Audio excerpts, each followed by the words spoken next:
What is up, everyone? I want to welcome you to our first ever Hope for Second Generation podcast. Thank you for tuning in and joining us on this conversation. I am Pastor Ebenezer, and I am joined by the founder and the executive director of Hope for Second Generation, Pastor Tesfai. I like to call him Pastor T. How you doing, sir? I'm doing really, really well. Glad to be here. I'm glad to be doing this with you. Yeah. Well, I just want y'all to know that you're in for a treat. We've got so many episodes in store for you guys, and we are going to be journeying through Pastor T's book, Hope for Second Generation. And so if you have not copped the book yet, I suggest that you do. And it's coming out in Amharic too, right? It is. It is. Yeah. So it's probably out by now that you're watching it. And so today I wanted to ask you, as we go into this, what was the heartbeat behind Hope for Second Generation? I know we're going to get into your story a little bit, but before we do, for those who are just tuning in and don't have a context or don't have any history with you, what is Hope for Second Generation, and why'd you start it? Hope for the Second Generation really is a vision, I believe. A vision, not my vision, but God's vision for our people, the second generation, 1.5 generation here in the U.S. Yeah. And as you can see in America today, I mean, the immigrant community is just continuing to grow, and America has become more like an immigrant country. Right. And, the second gen population here in this country is numerous now, and this is true because I know it to be true in my own personal life. Yeah. Having been here in the U.S. for about 40 plus years and raising my own sons here in the U.S. That's right. Our first child was a year old when we came here. The second one was born here. Yeah. And now they're adults. They have their own families, and they're married and child and all that. But obviously, we, the first generation parents, have a tendency to think that our children are still children, even though when they are in their 30s and 40s. But I believe that when God brought us here as Ethiopians and Eritreans, He has a plan for us as a family. Yeah. Not just only to be here to have a good life or at least be away from whatever troubled us back home, and then we moved back here. Yeah. But God, behind all of our movement towards the West, God has been working to His own plan. Yeah. I believe that, and that plan, especially reaching out to the larger society here in the West with the gospel, where the gospel now is in decline in many ways. The culture is just shifting and becoming more pagan. Yeah. I believe God has a plan through our children, not the first generation. The first generation will lay the foundation, creates the platform, and the second gen will be the one to really evangelize and be a missionary, a population here in the West. Yeah. So that's the kind of heart that I have about the second gen. Obviously, there's also a selfish, interest in that. I want a church for my children or young adults, raising their children here in this country. Where would they worship? Yeah. They will find it difficult because of cultural reasons and linguistic reasons to be part of the first gen. So where would they be part of a church? What is their church? Yeah. So in some ways, I do know that many have tried to be in a completely Anglo or American churches, and for some it works, but for many it doesn't because of the cultural settings. So I believe there is a church that the second generation would be creating, a multi-ethnic, a multicultural church that really would bless this nation and promotes the gospel in this country. So that's what Hope for the Second Generation is about. But it's not just only about church planting. It's also adding value to the first generation churches, so to speak. And the first generation churches, children are growing. They're English speaking in many ways. First generation parents are Amharic speaking by and large. Right. So the Sunday schools are not probably as effective as they should be. So helping that part of it as well to the first generation church, and also the youth ministry. I mean, still those who are in high school, they come with their parents to this church until they're 18. And that's, after 18, they probably graduate from that church. Many of them go to college, and then maybe they return, maybe they don't. But those who are teenagers need a youth pastor. Right. And in many places in the first generation churches, we don't have adequate or enough youth pastors. So it's about really raising and equipping youth pastors that would be serving in first generation churches, Right. and ministry, children ministry directors or pastors who would be training volunteers and work with curriculum and program to have an effective Sunday school ministry. So that's what Hope for Second Gen is. Not just really about church planting, it's also adding value to the first generation churches. Yeah. I love how you said that, because in the second generation being established, the first gen also gets blessed as a result of that.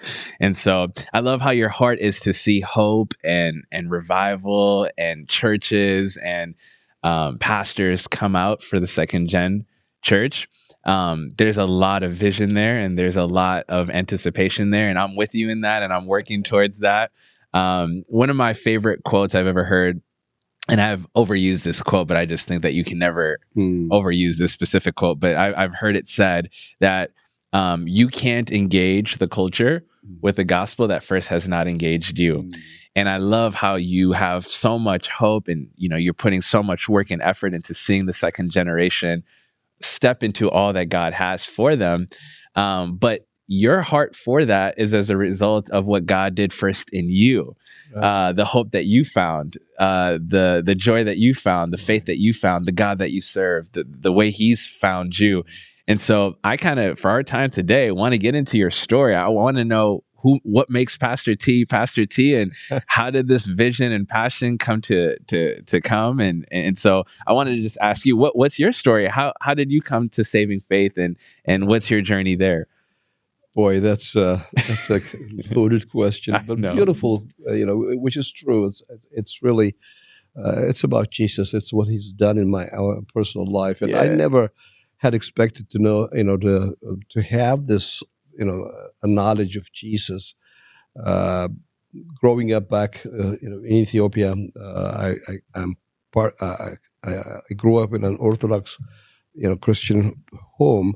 My parents were not very religious in that sense, but they were, Orthodox, and so I did not have the opportunity to really to know who Jesus was, except knowing that I am just a Christian by nominal, so you might say, just by culture. So I did not know Jesus when I was growing up back home until I left Ethiopia to be a refugee in Djibouti. And this happened in the late 1970s during the Red Terror. Some of you would know that historically, when the socialist government or the Derg came into power, they had this Red Terror thing that they did, and many young people were killed, and many had to leave. I was one of them who had to save my own life, just to leave the country, and I did. Cross the border through the Red Hour, the heart, the eastern part of Ethiopia, to Djibouti, and became a refugee in Djibouti. That whole travel is just, by itself, a lot of history there. 21 days, by foot, hiding, during the day and traveling at night. There was war going on at that time between Ethiopia and Somalia, and just evading all that and arriving in Djibouti, becoming a refugee. And this was just the early parts of the early refugees were arriving into living in Ethiopia at that time. And so I was part of that early group. So the UNHCR was not really ready to receive Ethiopians as refugees in Djibouti. They had a tent in a border town called Dikkel, and that's where we became a refugee and registered as refugees. But you just don't want to live in a border town if you have a plan to just at least hope to live life, not just live in a settlement of refugees. So for that reason, I moved to Djibouti, the city of Djibouti, which was about, I don't know how many miles away from that town is, but there at least you have a chance. I mean, the embassies are there, and you can connect with the outside world, and probably look for opportunities to leave Djibouti, because it's a poor country, a small country. You can't work or anything like that to support yourself. So I was in that city in Djibouti for about a year and a half, homeless, so to speak, as a refugee, and not many people know that. But Wow. I didn't know Jesus at that time, so my life was not really. I was not a Christian in the sense that I know, knowing Jesus and walking with Him. Yeah. It was while I was there that a family, a relative who learned about my being in Djibouti, who was living at that time in Saudi Arabia, working and had at least a better life because he works. He came over to Djibouti to help me somehow take me over to Djibouti, to Saudi Arabia to live and work and support myself. And so that happened. That worked, and I was in Jeddah, and that's where I came to know Jesus. Yeah. I found a job that I found was a company that it's a Singaporean company. Okay. And building a building outside of Jeddah, about 25 miles, something like that away, and about 300, people from Malaysia and Singapore and Chinese people were working there. And you live there, you work there. You have quarters, you have places to eat and stuff like that. Yeah. Building huge complex there, and I became an assistant warehouse manager.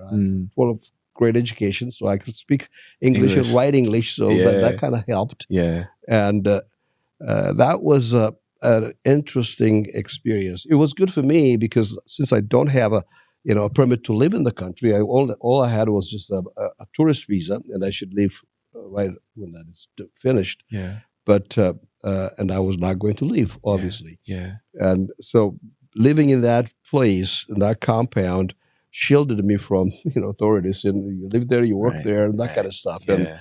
But interesting thing is that was my very first time to live among a lot of Asians. And it's all Asians, and I'm just the only black guy, Asia person there, and they all looked like the same to me. And as an assistant warehouse manager, they would come to me when they needed tools and equipments and materials, and I would issue those things out to them.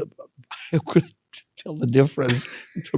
It took me a long time to really figure out the facial features. Yes, and that's getting right. to know the culture. And was lonely at that place, and one evening, a young man by the name Ku, he came over and just engaged me, and I was alone, obviously, just a Habesha guy, and sea of Asians there. Everybody was talking to me.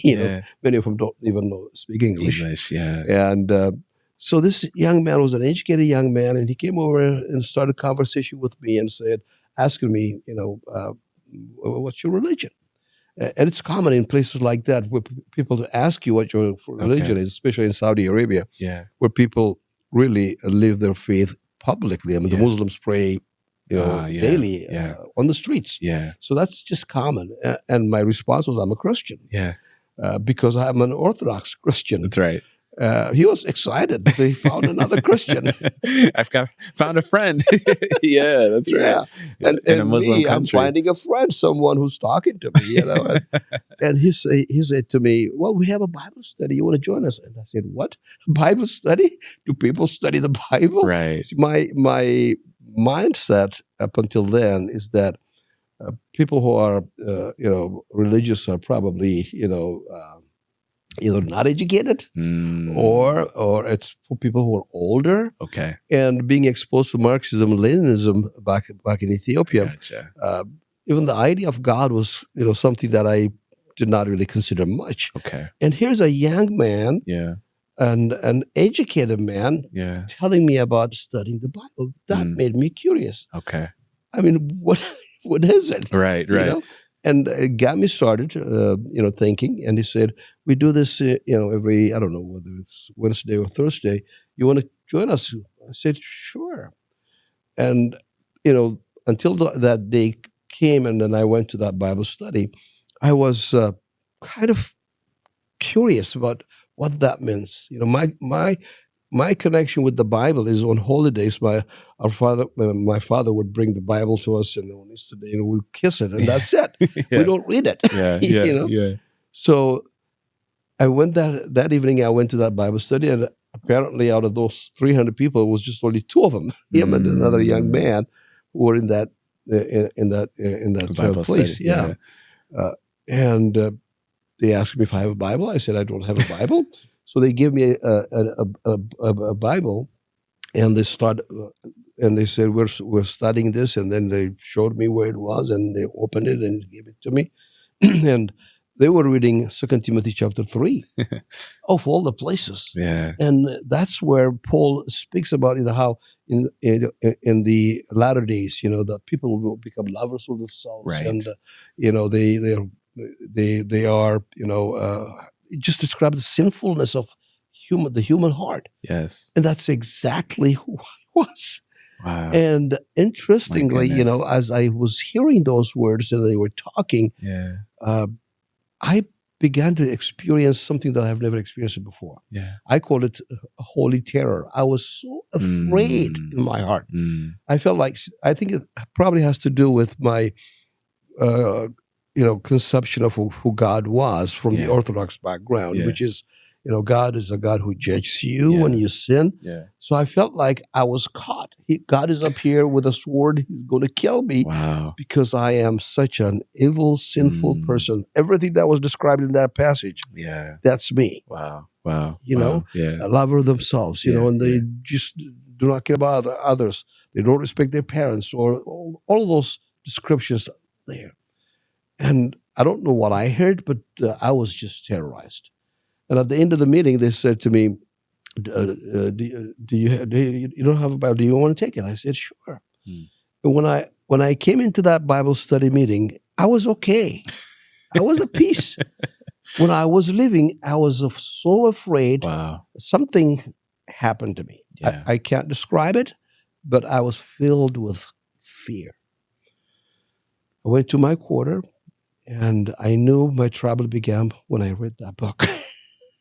So I couldn't put it. I said to myself, I got to find it and read what we read. But how would I find that chapter?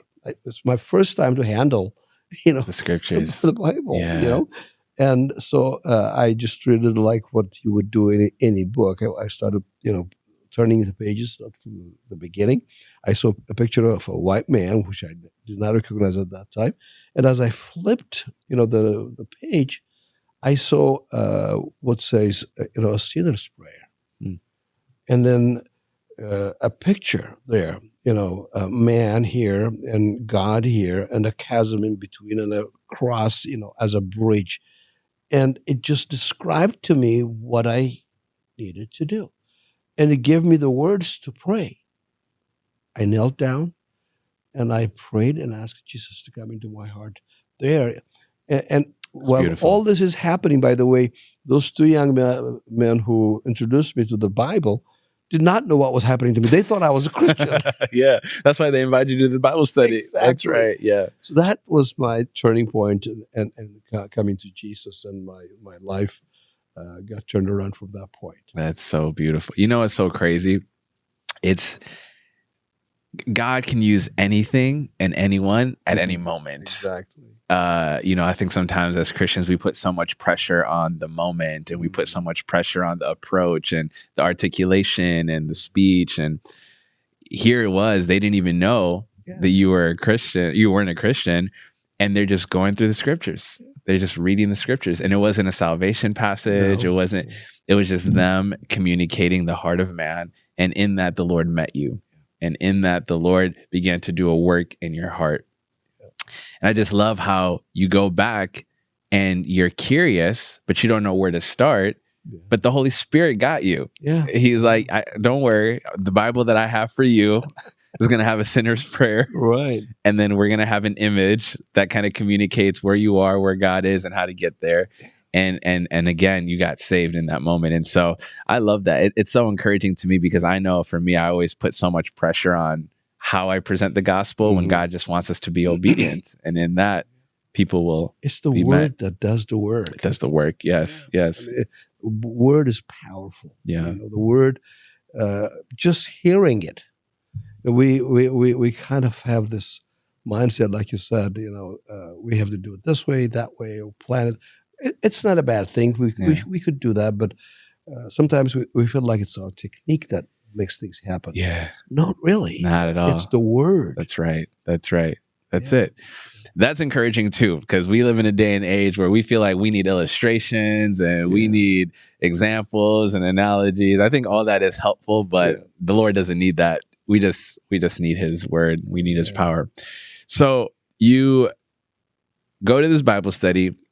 2 Timothy chapter 3 rocks you. You go home. The Bible that you pick up and the Bible that they gave you gives you the gospel presentation.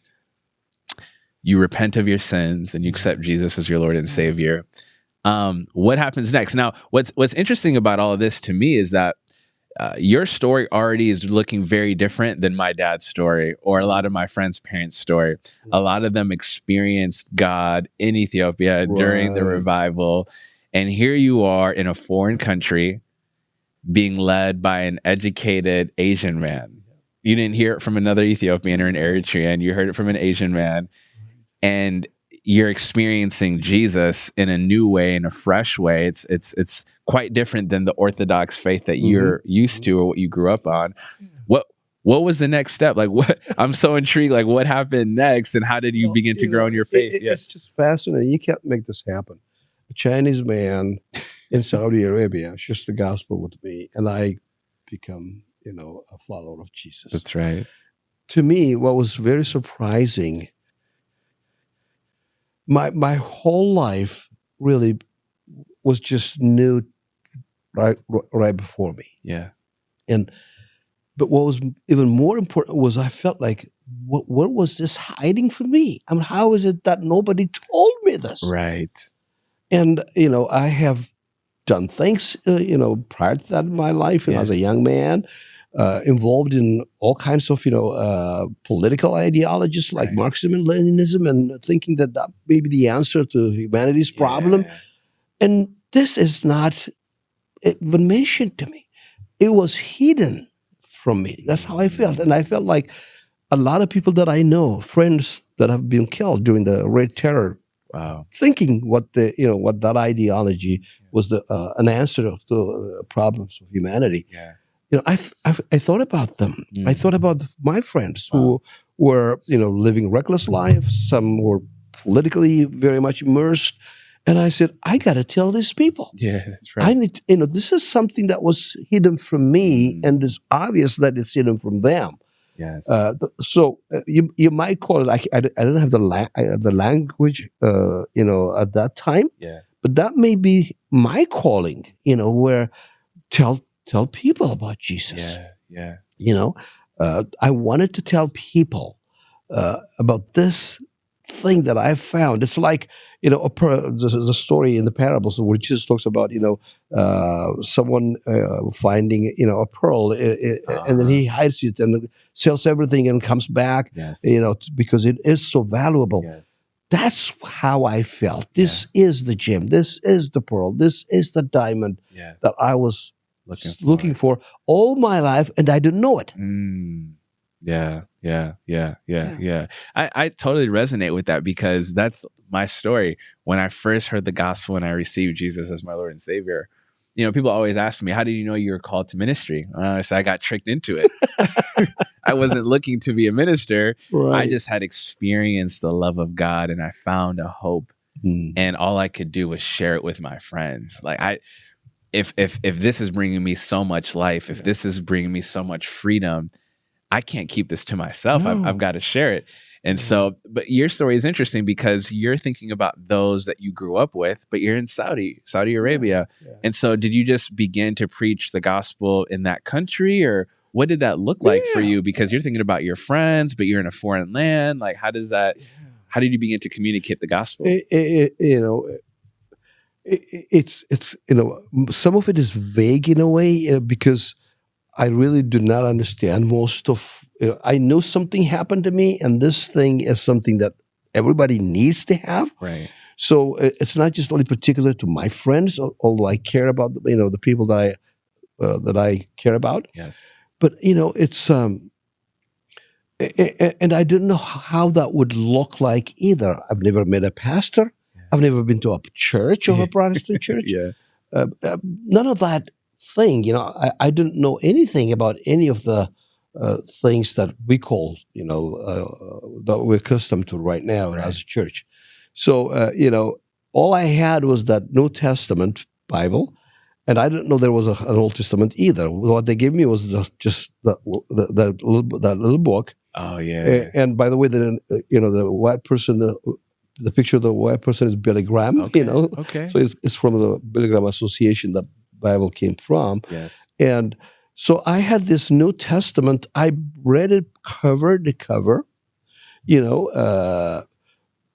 and as I mentioned to you, going to the city is kind of a little risky because I don't have a residence permit.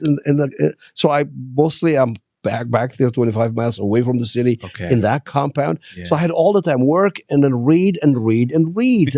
And going through the New Testament from the beginning, from the book of Matthew, reading the parables of Jesus, how intriguing and how simple, but it's powerful they were. My life was just completely turned. I knew this is who I need to follow. Yeah. And in fact, one of the other things that they left me with, I don't know how they knew this, or they just had it, or it was just providential. The Nicky Cruz story. I don't know if you've heard of it. It's The Cross and the Switchblade, a book. This is a pastor in New York in the 60s who was converting those who were drug addicts in, what was his name? It just escapes me now. But a very famous person. Is it David Wilkerson? David Wilkerson. Okay, yes. His book. Yes. I somehow that book got into my head. I don't even know how that book got into my head. Yeah. And I read that, that was my deliverance from some of my addictions. Oh, wow. Through that process. Nobody talked to me. Nobody prayed for me. Reading through that and just God did all of that through the written word, whether it's the Bible or those things. My life got turned around, and I realized this is what I am going to do the rest of my life. But what does that look like? I have no idea. So it took, it was about 7-8 months, just solitary, you might say, through the New Testament and a gospel cassette tape that they left, with me. Those young people who introduced me to the Bible, they finished their contract and went back to Asia. And it was just me alone with this Bible. And Saudi Arabia being a Muslim country, there's no church to go to. Right. I don't know any other Christian. So it was just me and the Bible, and just in that solitary situation that God... you said God tricked me. I think God trapped me. He trapped you. That's so funny. Yeah. Nowhere to go. I believe I heard you saying at one point that in those 8 months being trapped, you read the New Testament 8 times? Probably more than 8 times. Oh my goodness. Back to back, and just reading it. There's no commentary.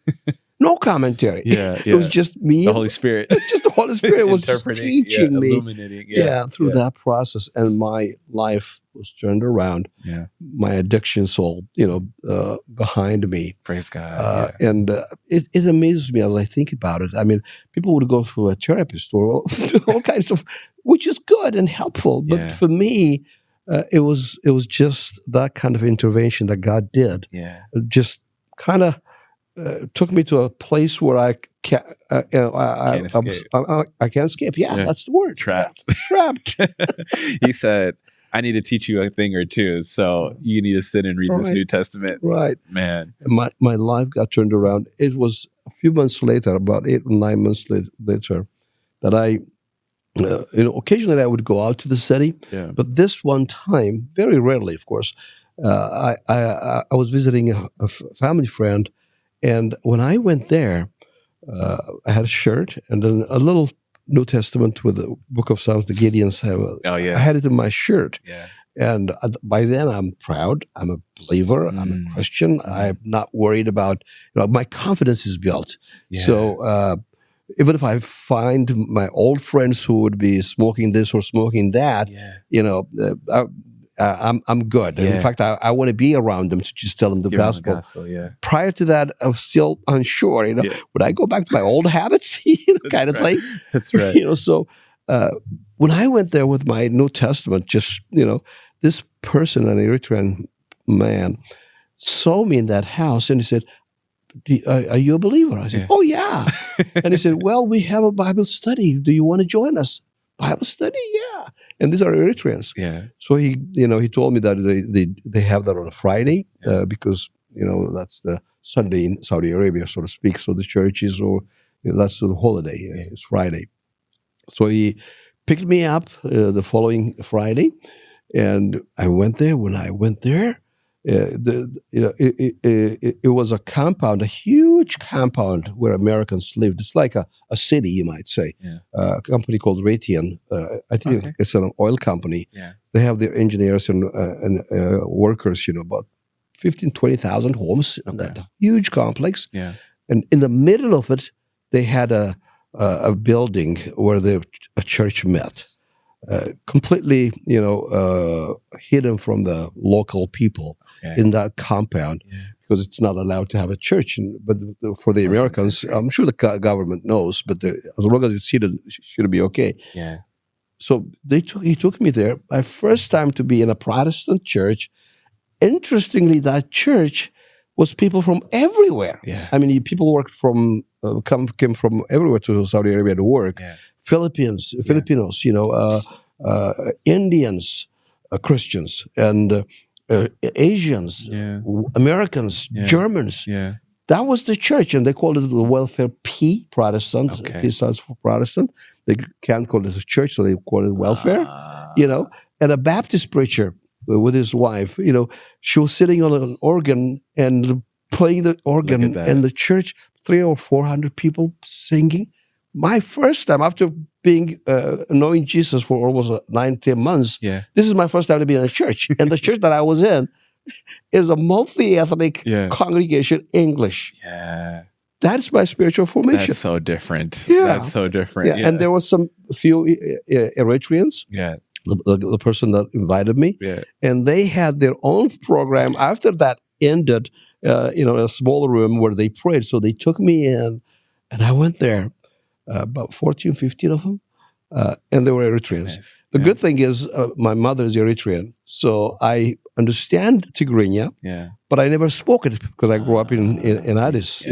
That's where I grew up. Yeah. But I understood it, so I understand what they were saying, but I can't speak it.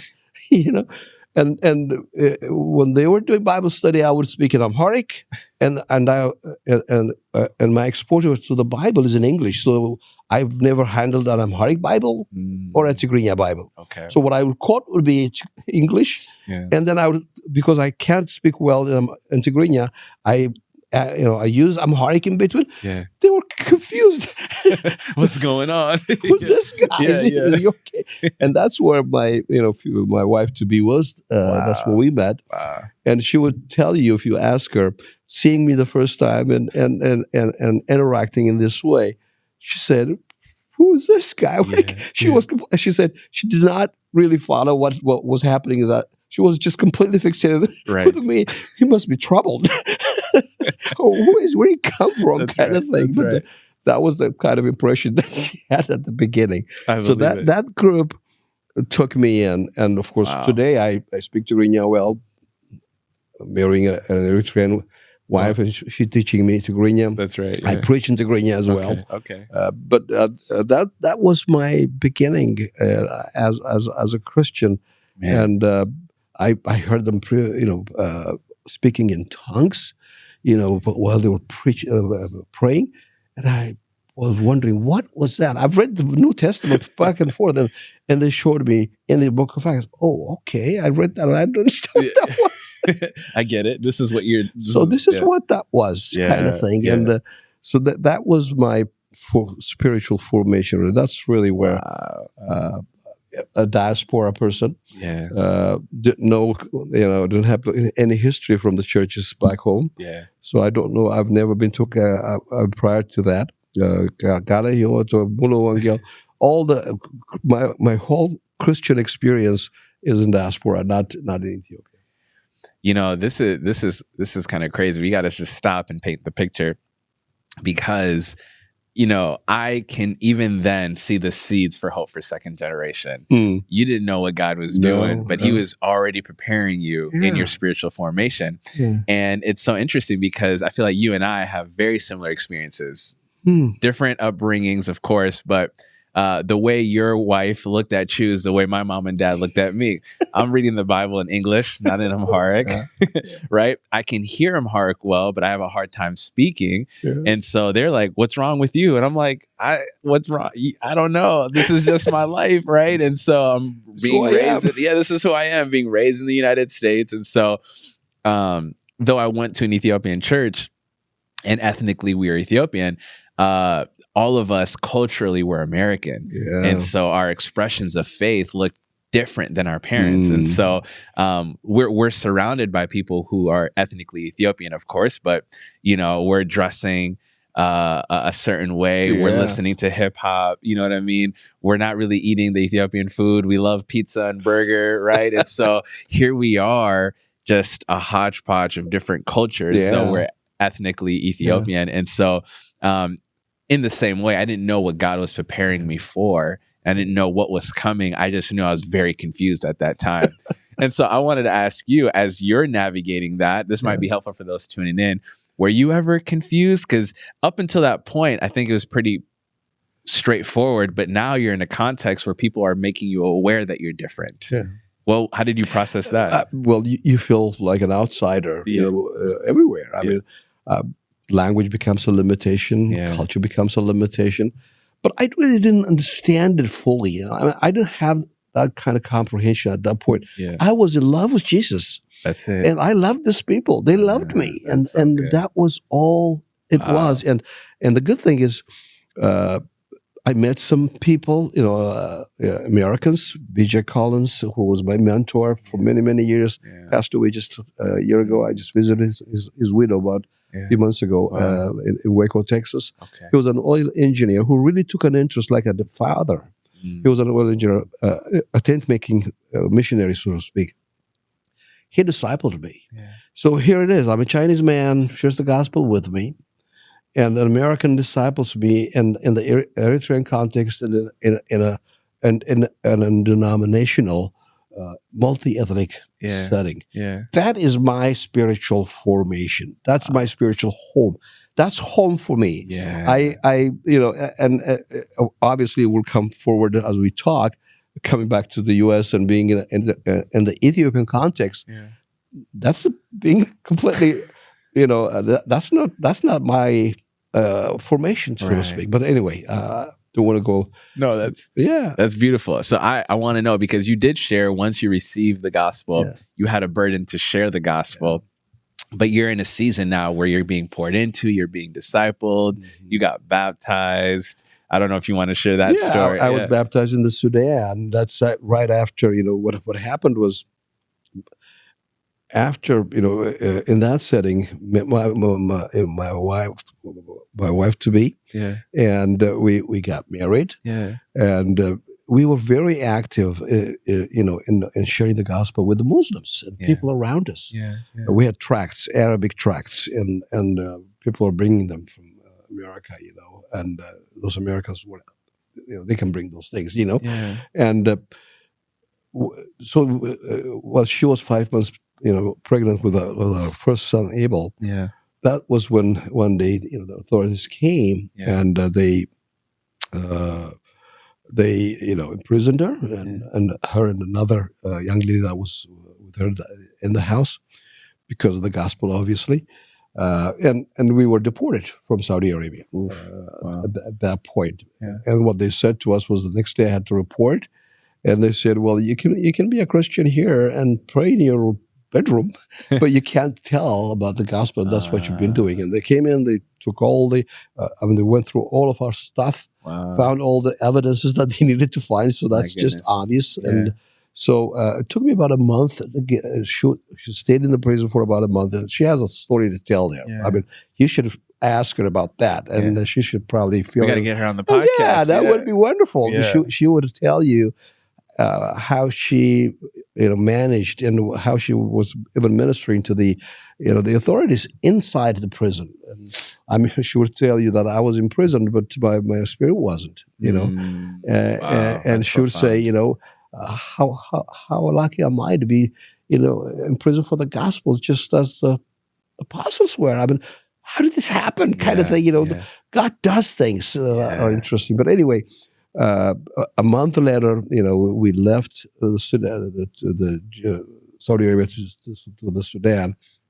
It was difficult, so to speak, because now she's pregnant and we're married. And as refugees, I became a refugee in Djibouti. So that's my country of asylum. Okay. And she became a refugee in the Sudan. That's her country of asylum. And being a refugee means you really don't have a real passport. Right. You were just a UNHCR paper, they say passing kind of thing. Okay. So no government wants to give you a visa to go anywhere. We can't go back to Ethiopia. We left Ethiopia because of situation, and so I was even wanted by the government at that time. Okay. So I can't go back. Yeah. So somehow they said to us, the Saudi authorities, we don't care where you go, just leave, and until you find a visa, she'll be still in the jail. So we had to find a visa to go somewhere, and we can't go separate ways. I mean, she me to Djibouti and her to Sudan. So we began to pray with other Christians and the American friends, BJ and all that. And they knew that what was happening was just a religious persecution. So they went back to the embassy, American embassy, and told them about our situation. Yeah. And interestingly, the consulate general in the American embassy at that time was a Christian woman. And so they verified that this was not just other reasons, but a religious persecution. And this was the time of President Reagan. And that was the time when, the Christians were more involved in politics, and there was also talk about religious persecution worldwide among Christians, and the president was trying to do something about that. So it happened. The timing was just right. So the consulate general said, "Well, this embassy is not, authorized to give a refugee visa to Ethiopians or Eritreans from here. But the embassy in the Sudan can. So we'll send a telex to Sudan, find a way to get to the Sudan." Now, my wife can, but I can't, And that was when we started praying. And one business person that we knew who was also a Christian, he heard about that. He said, "Well, I know the people in the embassy. Give me your passport." My goodness. He took my passport, and on a refugee passport, he got me a visa to the Sudan. So that's how we went to Sudan and arrived in the Sudan, and another country of asylum, so to speak, for me. And as soon as we get there, we realized that we were being, God was the one that's sending us out. And there was no Amharic church in Sudan at that time. There was a Tigrinya Eritrean church. We first made connections with them. And there was an Amharic church. So I started, gathering the Amharic-speaking people. There was one couple by the name of Lebamwe and Martha, and they had a child by the name, what was his name? Yes, or something like that. Okay. And it was a year old or 2 years old. Three of us would sit under a tree while the Tigrinya church was happening in the Islam compound. That's how the church in Sudan started. And all of a sudden, people started to come around. And God was saving people, miracles, healings were happening, demons were being casted out. I mean, something that I've never seen before. What you saw, what you read in the book of Acts were exactly happening. God was gathering people and calling people, building his church. Without us realizing it, it was becoming a church. I didn't know I was planting a church. In fact, I couldn't say I planted a church. God planted a church through his word. And all of a sudden we're surrounded. And what happened was, what do you do with those new believers? I'm not baptized. How do you baptize them? Wow. So I reached out to an Egyptian young, pastor who I was connected to, that I met there in Sudan, and told him, I'm not baptized. Would you baptize me? So he took me to the Nile and baptized me, so that we can baptize others. Yeah. So my story is Chinese man sharing the gospel with me, in a multi-ethnic settings, and Tigrinya. There was no Amharic at that point. Yeah. And, an American discipling me, an Egyptian, baptizing me, and planting a church that's Amharic, without knowing that I was planting a church. So that's my story. That sounds like the kingdom to me. That's incredible. It's remarkable to see what God was doing in your life. And one thing that stands out to me is just the sovereignty of God, the hand of God, whether it's having a Christian woman at the embassy, having a Christian man that was able to get you a passport to go to Sudan, President Reagan being in office, having Christians in the political sphere. All of these things that are going on around you that's setting you up. God was in the background, in the detail, working and moving in such a way that would lead you from point A to point B to point C. And, this is a selfish question of mine, and I think that it'd be awesome to kind of hear your take on it. I think so often in our lives, we get so caught up in what's next and how do we get this and what's, but when I look at your life, I see God just showing up and you just walking in it. I think about the passage that says, your word is like a lamp unto my foot. Amen. And you don't have the full picture. Right when you got saved, you immediately felt burdened to share. God had a church in store for you in Sudan, but there were just these little things that had to happen in between before getting there. And so I kind of wanted to ask you, what would you tell the young leader or pastor who's watching who feels like, man, I've got a burden, I feel a call, I need to get this out, but I don't know how to get there. What would be your advice for someone who wants to? That's a really, really good question. I will tell you by just beginning by saying this. I don't even know how I got to San Francisco. That's a whole nother story we got to talk about. What I'm saying is, I did not choose any of those things. They just happen. You just do, follow your heart, follow your passion. If you know it's God that's leading you and guiding you, and you have this burden in you, it can't let you go. Right. The burden, will have you, will control your heart. And if you're passionate enough and then you love the Lord, just keep following that passion. God will have things set in different places to guide you. People, connections, situations, circumstances that will really lead you to the place where He wants you to be. Right. It's about faith. It's about trusting God. It's good to wanting to know the next step, but it's always not clear. And I think God wants us to totally rely on Him. That's good. I use an example usually when I talk about this. When you drive at night, you can only see about 50 yards, maybe, with the light. You don't see the rest of the whole, road, but you still drive because you know that the next 50 will be approaching as you get there, right? That's right. So that's how it is for me. If that's faith, that is trust.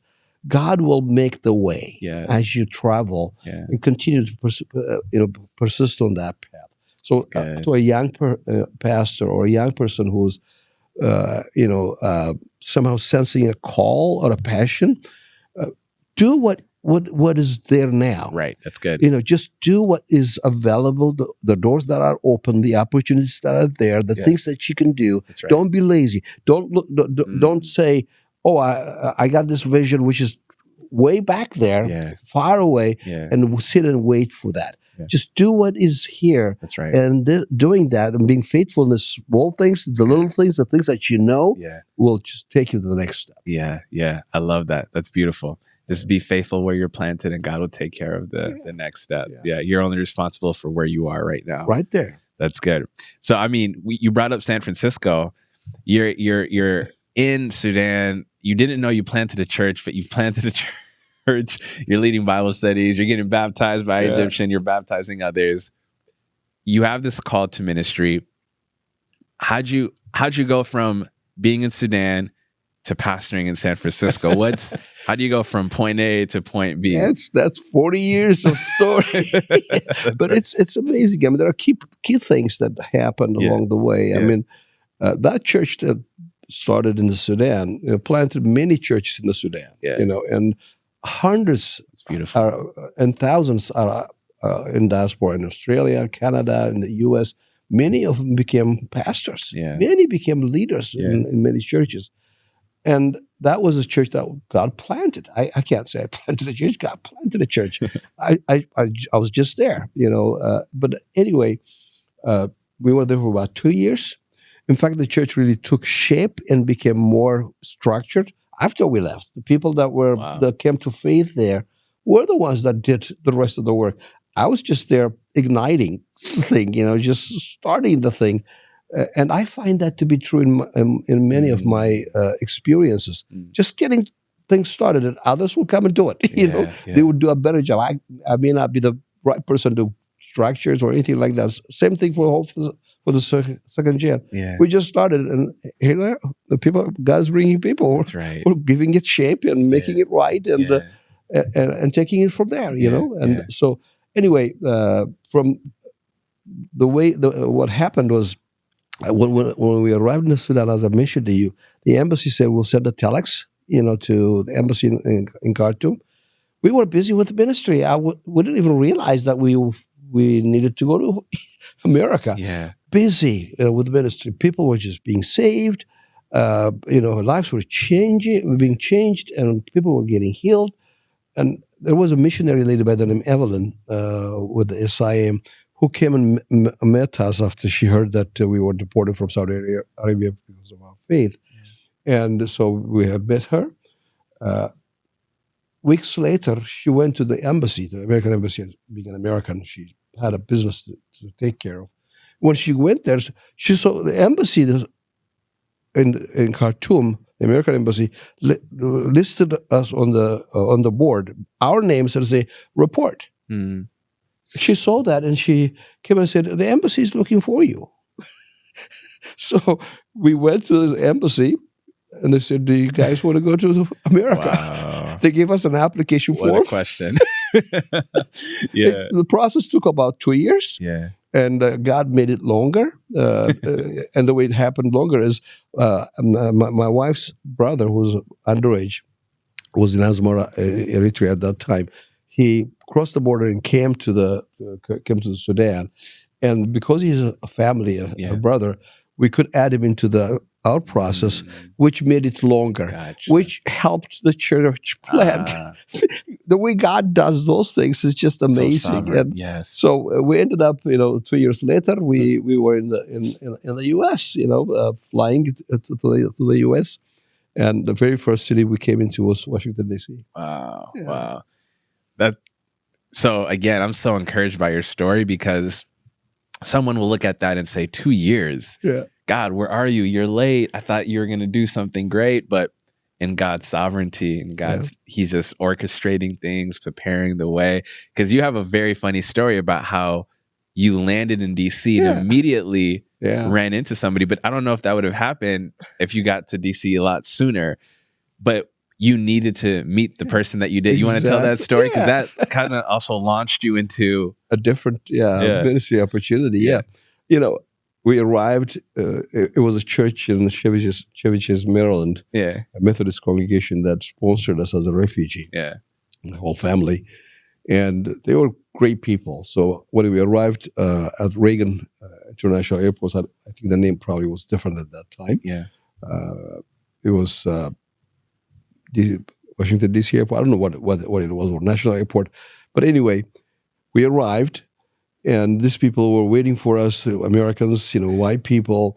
They knew that we were coming from Africa, and this was in March. They had coats and jackets for us so that we don't get cold. They received us, and then as we were leaving the airport, going to their cars, to travel, on the middle of the parking lot there. In fact, it was the drop-off and pickup area. somebody was calling my name. Tesfai! Tesfai! I said, who's calling my name? Yeah. You know? And they said, somebody knows you? Yeah. You just landed here and for the first time? Yeah. And it was Fikru Aligas, who was Pastor Humphrey's brother, Wow. who I knew in Djibouti. Yeah. And we were friends, and he knew who I was, what kind of person I was. He didn't know me as BC. a converted. Before Christ, yeah. Before Christ, BC, you're right. Yeah. You know? Yeah. And he was thinking maybe seeing me and me seeing him as well. I was wondering, wow, you know, I see Fikru. Maybe I should be, there is a reason I must share the gospel with him, kind of thing. Yeah. But the Americans were so fascinated to see that we're landing in the U.S. first city, Yeah. and somebody knows me. That's right. Favor ain't fair. Yeah. And from there, you know, we exchanged. I didn't have a phone number at that time, so he gave me his number, telephone number, and I said I would call you. They took us to an apartment that they had prepared for us and got ready for us. And a week or 2 weeks later, me and my wife were talking. I met Fikru, and it must be for a reason that I should share the gospel with him, because I knew he was not a believer, just as he knew that I was not a believer at that time. Right. And one evening I called, and he picked up, and I started to say, "How are you?" And then was trying to get into, you know, sharing the gospel. He was trying to do the same. He thought he came to the U.S. and he was converted. He became a Christian. Wow. So he's thinking that he was going to share the gospel. And I was thinking the same thing, you know, and then we started celebrating. You praise God, you know, you're a believer, I'm a believer, kind of thing. And we were so happy. Man. And that brought me into contact with the early Christian community in the DC area. A few people, 30, 40 maybe maximum. Yeah. Small group who was meeting a 19 and H at that time. And but you know, the connections were made. Yes. Right there. That's right. Yeah. That's right. Yeah. That's beautiful. It's so crazy because you're now in the Bay Area. You're in San Francisco. Right. But I'm like waiting I got to San Francisco, but God just has an appointment for you. So Djibouti, Saudi Arabia, Sudan, DC. We're still not in San Francisco. And I'm putting this out there because I think sometimes we want to rush God and rush the plan. But obviously, he had an assignment for you in DC that led to your next assignment. Exactly. What happened next? It's amazing. You know, the church that sponsored us is a Methodist church. Yeah. White people, older people. They were just great people, good people. They took care of us. They paid 6 months' rent for the apartment, and me and my wife and our son was a year old, and Ephraim, my wife's younger brother, he was underage, so he was under our responsibility. I was his guardian. They took care of us. I mean, they were looking for a job for me that has benefits, take care of my family. Yeah. And they were not rushing us into, you know, work, find jobs, that kind of thing. They were really great people. Yeah. And in that process, you know, we had opportunity to share the gospel with the church. They were so fascinated. That God does things like this, you know, even today. And what happened in how I can a conversion story in Saudi Arabia, what God did in Sudan. So a few women were so fascinated they wanted to meet with us. So I started a Bible study in my apartment. First, I think it was the second or third month into being in the U.S. in English with those ladies. You know? Beautiful. And in addition to that, you know, in Amharic, a group of people who were living around that area started meeting with me. So right away we were just active in ministry. But I realized at some point, you know, that this is what I would want to do. I want to serve God, but how and where, I had no idea. And one thing I realized is now I have an opportunity to go to a Bible school. I've heard about Bible schools. So where would that be? The only Bible school that we knew of was Rhema Bible School in Tulsa, Oklahoma. We've heard about that. We've read their magazines back in Jeddah. So that's the only one. I thought that was the only one. So I told the pastor, we're going to move to Tulsa. He said, why? Because there's a Bible school. Well, there are Bible schools here in the DC area. No, that's the one I know. That's right. Yeah. Yeah. I don't know about these other ones. If they were good, I would have heard about them. Yeah. Yeah. So he said, but you know that you're going to the South? I said, sure. I'm thinking geography. He's thinking something else. Yeah, that's right.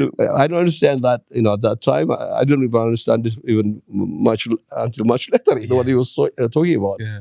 The racial issues, in the South and that kind of stuff. And interestingly, when we were saying that, we don't have any money, and I have a family.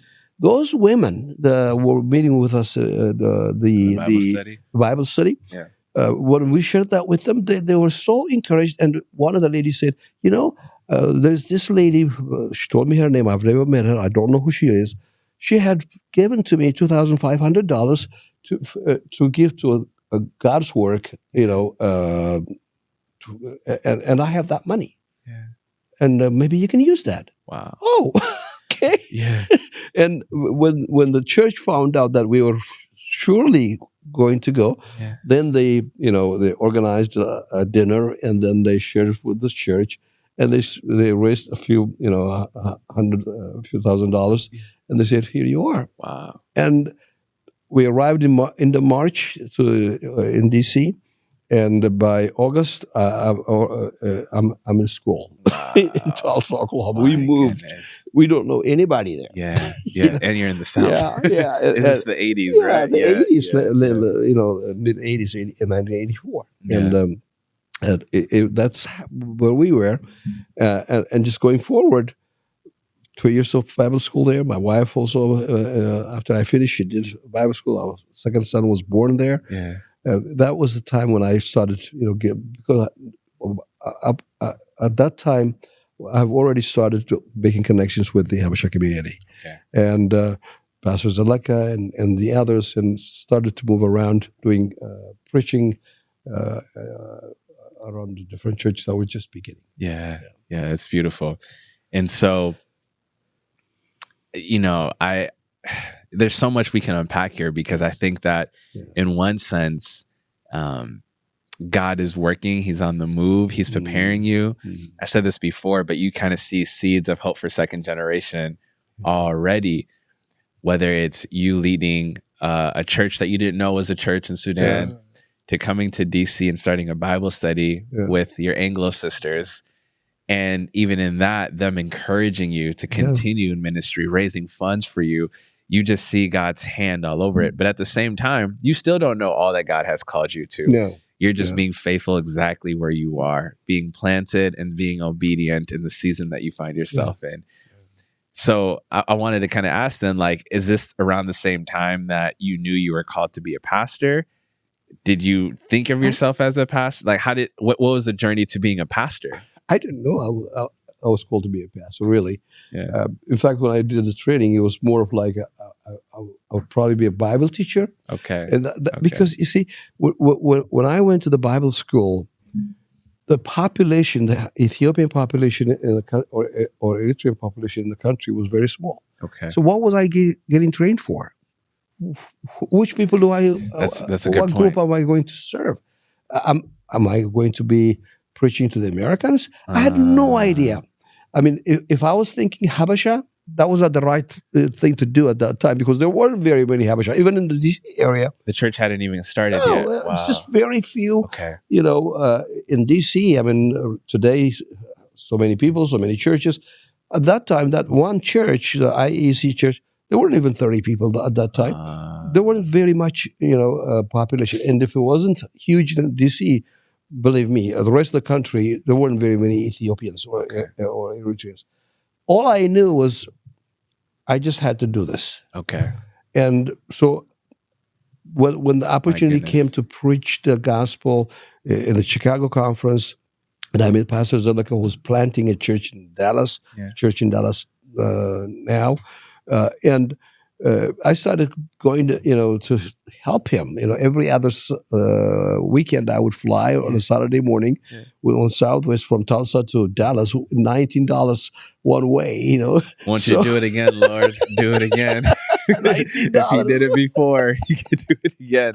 That's unheard of. Yeah, that's how that church was planted. I mean, when he was planting it, And that gave me an opportunity to get to know other people. So what I was thinking was, I think this is what I'm going to do. I'll be going around, whatever churches are being planted, I'll be teaching. I got Pastor, I didn't have what do you pastor? I mean, there are no There's churches. no churches. And no one is telling you how to plant a church. Yeah.